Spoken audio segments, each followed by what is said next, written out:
typically the faculty and the student representatives would not necessarily have a vote, but the rector has decided that when we vote on the next president of James Madison University, that they both will have a vote. So the student representative's vote will count just as much as mine. Welcome to Being the Change, the official podcast of James Madison University, brought to you by Madison Magazine. Each episode brings to you stories of how members of the JMU community combine intellect with action to live lives of purpose and meaning. That's Being the Change.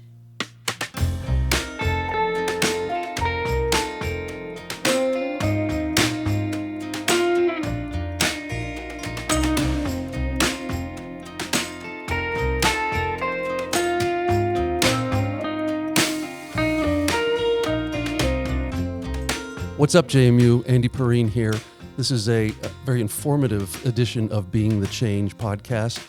We're here with Kay Cole James, who is a member of the Board of Visitors at JMU. She's former Secretary of the Commonwealth of Virginia and also former Deputy Secretary of the U.S. Office of Personnel Management, among other illustrious positions. Kay is also the chair of the JMU Presidential Search Committee, and that's what we're going to be discussing today. You forgot my most important credential. Which one is that? I'm the grandmother of a JMU student. I am so sorry, Kay. What's the student's name? Oh, I would not do that to her. Oh, you're a good grandma. I'm a good grandma. Also with us is Donna Harper. Donna is a longtime JMU leader, retired most recently, serving as the Vice President of Access Enrollment. And Donna has a unique perspective on the presidency at JMU because she served under three of them. Donna was in the Carrier administration, the Rose administration, and the Alger administration. And Donna is not that old. She has not been around that long.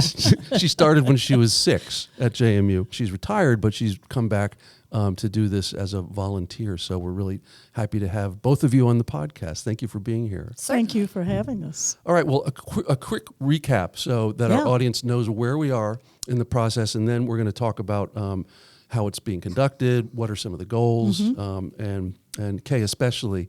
This is a very important role that you're playing on the board in JMU's future, and especially as higher ed is changing so rapidly. Making the right choice is a big deal. Absolutely. So quick recap, after 12 years as JMU's sixth president in 116 years, John Alger announced in March that he was departing to be president at American University. Charlie King agreed to come out of retirement. Charlie is our former CFO and Chief Operating Officer, Head of Government Relations.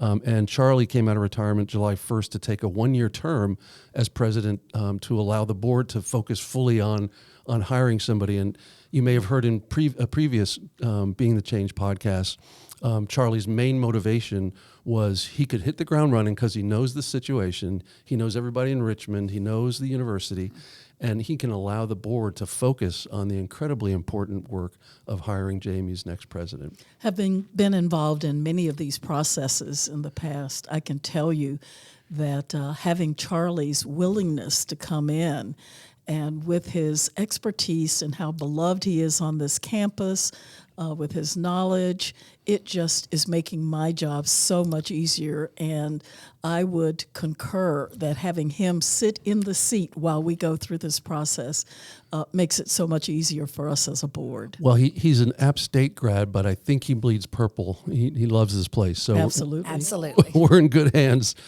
Well, Kay, can you walk us through the initial stages of the search process and highlight some of the key goals? Well, the first stage was shock when I learned that we were losing our president, and I'd just gotten to know John and thought so highly of him. So after getting beyond that, we decided that what we needed to do was to organize quickly, and we were so excited and pleased when Donna agreed to stay around. This is probably one of the most important things to the future of this university. Indeed. And so to have her expertise and knowledge and wisdom was an important first step in the process. Indeed. And so publicly, I've said it privately, thank you so much, Donna, for doing that. Thank you. Well, think about the continuity that Donna and Charlie Absolutely. bring to this important process. We're so tremendously blessed to have that kind of stability while we go through this process. And, they're talking this 1 year thing, but I will acknowledge that we hope to have our work done sooner than that. Right. But if by any chance we don't, I am so comfortable if we can convince them to stick around just a little longer. Okay, so after you got over your initial shock, what then took place? Well, the rector then named the search committee and asked if I would chair it. And one of our first responsibilities was to find the outside consultant. Mm-hmm. So we looked at, and in fact, the search committee interviewed several. We picked what we thought was the best, Mm-hmm. and that has been confirmed as we've gone through this process with Russell Reynolds.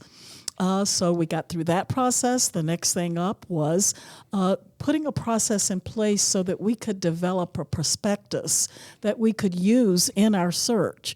We really wanted to know how you would tell the JMU story to someone that we might want to convince to uproot their families and bring them here to the Valley and lead one of America's leading institutions. So that included holding listening sessions all over the Commonwealth to get input from all of the various sectors that we thought had a stake in who our next president is. So we had listening tours that included the alum, that included students and faculty, staff, that included talking on an individual basis to some of our board members. Who'd I forget, Donna? Parents. Oh, yes, parents. We had a great listening session with parents. And we took all of that information. We asked them questions that would sort of help guide us as we put this prospectus together. What do they see as the big issues facing an incoming president? What are the challenges? What would we like to see them do as their top priorities when they get here?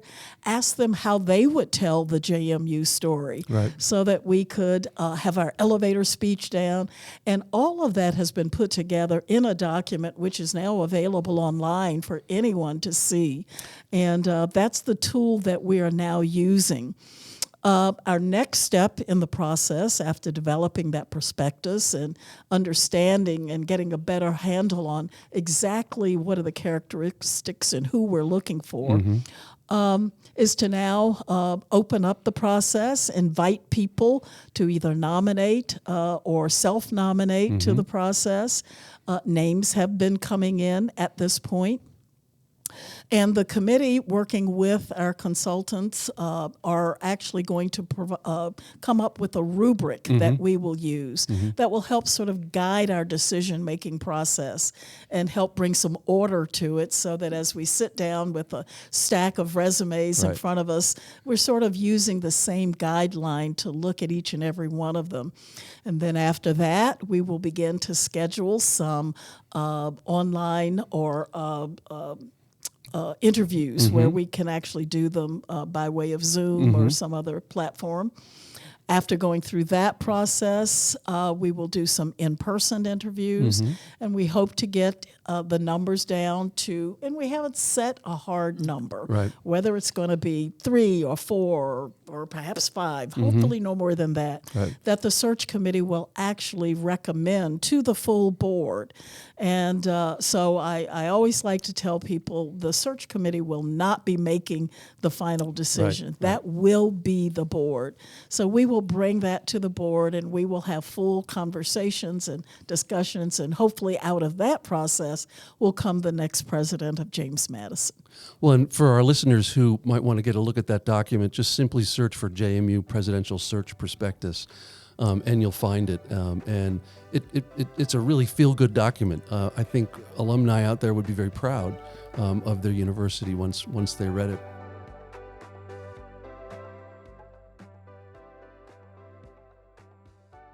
Now, Kay, the process that you described, in past conversations that you and I have had, one of the things that's very important to you and the committee is to have a transparent process.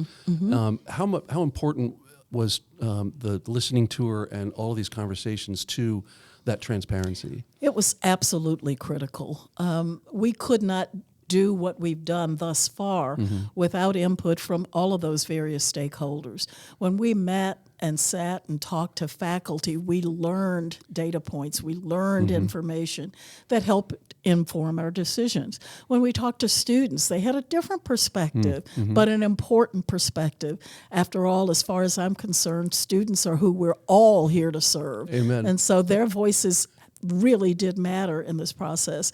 And as you read the prospectus, you will see that all of those stakeholders and their views come forward. You will see things, you will say, I bet a parent said that, Sure. or I bet that comes from faculty, Sure. or I can see why staff would be concerned about that. So all of those voices are there. I would make a comment about transparency, however. Of course. We want to be as transparent as possible, but we are actually running a closed process. Exactly. And it's important for people to understand that, and most people do. I've not had any pushback on this. Yeah. Some of the best candidates that are out there in America don't necessarily want their current employer to know that they are perhaps considering a move. And so we have absolute confidentiality on the names that we're looking at, and it's only once the board has made its selection will that name be made public. Good. Yeah. Well, yeah, we wouldn't get the people that we're most interested in getting if it was open. That's right. Yeah. Well, can you describe the makeup of the committee and how it relates to the board? Sure. Don, I'm going to let you take that one. The majority of the members on the search committee are board members that, again, the rector asked to serve in this important capacity. But we also have a faculty representative, a member of the foundation, JMU Foundation. Our student representative to the board is serving on the committee. And so there's a good breadth in terms of those opportunities for folks to participate. We also have a dean that's serving on the committee. And so, again, we tried to help make sure all the different constituencies would be represented. And then you want to mention what opportunities there will be for the faculty and students. I think it's so important because typically the faculty and the student representatives would not necessarily have a vote, but the rector has decided that when we vote on the next president of James Madison University, that they both will have a vote. So the student representative's vote will count just as much as mine. That's great. Wow, that's really important, and I believe our listeners are heartened by that, and having as many perspectives as possible at the voting table really does represent a fair and unbiased process.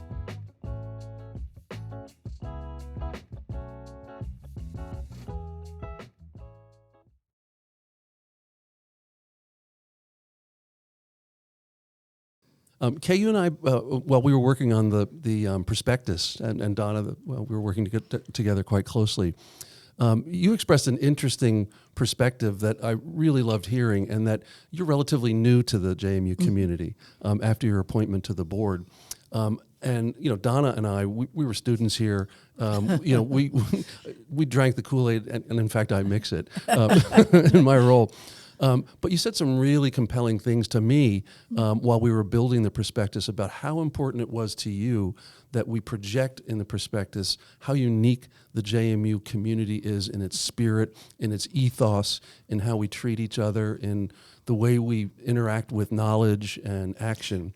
I have served on the boards of other colleges and universities in the past, and actually been on the other side of this process, Right. As I was interviewing once. And I can tell you that based on that experience and others, sometimes I think the folks who came right out of high school, came to JMU and have been here forever, graduated here, their kids go here, their grandchildren are going here, sometimes may not even appreciate the full depth and breadth of how wonderful this institution is.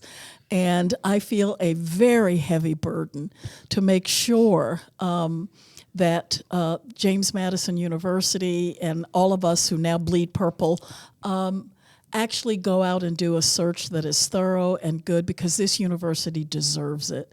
I have come to to know and love. And actually, my love for this institution began many, many years ago when I first visited here and lectured here, and loved the institution from that day forward. And I was given the opportunity, by the way, to say, Kay, where would you like to serve in your retirement as you leave? And picked JMU for how I'd like to spend my time because of how unique and wonderful this institution is. Do you hear the same thing from your unnamed granddaughter? I absolutely do. Every time I come, I try to find some time to spend with her and her friends. And I tell you, they keep me real and honest. I know all about the parking situation. I know all about how difficult it is to sign up for classes.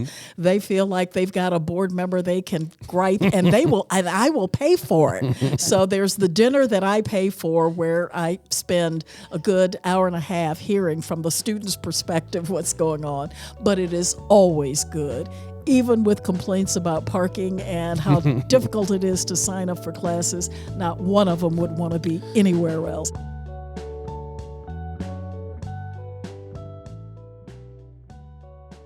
How important do you think it is that the next president understand that we're a university on the move, we're evolving, recently becoming a research institution, the